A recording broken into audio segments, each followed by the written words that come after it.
lahat ng mais natin saka palay.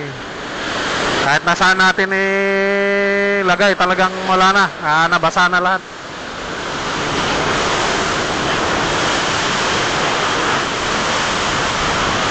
Ito, dito kami sa loob ng opisina, pero hanggang dito sa loob napakalakas ng tubig. Gawa ng napakalakas ng hangin.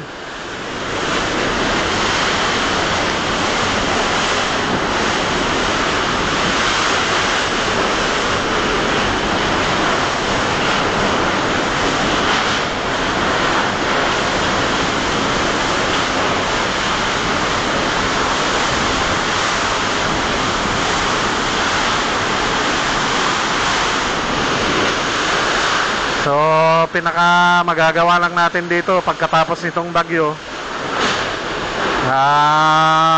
sigurado marami tayong i-repair dito.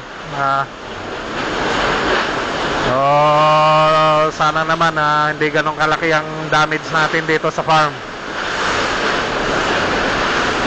So, yung mga building natin may mga bumigay na rin. So, yung mga baboy natin, hindi natin masigurado yung kalagayan nila ngayon. So, makikita ninyo naman yung grabing lakas ng bagyo.